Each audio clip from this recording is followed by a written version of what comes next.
sa pagpapala ng pagmamahal, batang pag-aaral kaya sa society, devotion, ako pa sa exam na Gomez ng March 3.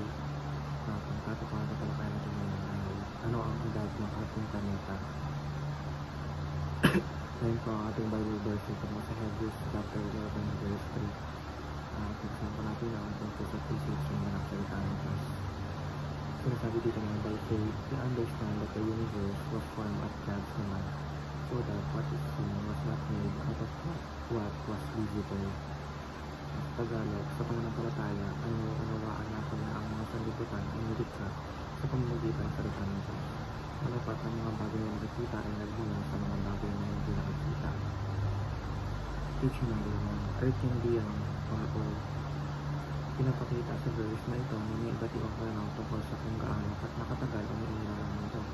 May mga naniniwala na young Earth at mayroon din old Earth ayon sa science o interpretation ng Bible. Ngunit ang paunahing punto ay hindi eksaktong edad ng mundo, kundi ang katotohanan ang Diyos ang nilikha. Ang paglikha ng Diyos ay hindi nakasalala sa timeline ng tao. Sa halip ito'y napapatunay na siya ang makapangyarihan at siya nagdala ang lahat sa pagliran. Teaching number 2, evidence points to the Creator. Kapag tinitingnan natin ang kalikasan, ang lawak ng kalawakan, ang detalye sa mga halaman at hayop, maging ang mga pagkakaayos ng mga batas ng kalikasan, makikita natin ang fingerprints ng Diyos. Teaching number 3, everything is meant for our enjoyment. Isa sa mga turo sa Biblia ay nilikha ng Diyos ang mundo hindi lamang ipakita ang kanyang kapangyarihan, kundi upang pagpalain ang sangkatauhan. Ang mga bundok, dagat, pagkain, hayop at iba pang bahagi ng kalikasan ay ginawa upang ating magamit at i-enjoy at magturo sa atin tungkol sa kabutihan ng Diyos. Application number 1, trust God's power to create just His spoken words. Ang Diyos ay hindi lang kailangan ng materialis o kasangkapan para lumikha. Sa pamamagitan lamang ng kanyang salita, let there be, umiral ang lahat. Kapag naunawaan natin ito, mas madali tayo magtiwala na kaya rin ng gumawa ng imposible sa ating buhay. Application number 2, faith all of creation as God's fingerprint.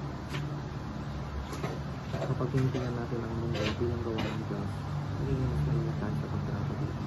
Mas tumutibay din ang ating pananampalataya dahil makikita natin ang Diyos sa likod ng lahat ng bagay, sa sunrise, sa ulan, sa mga bitin at maging sa mga hangin.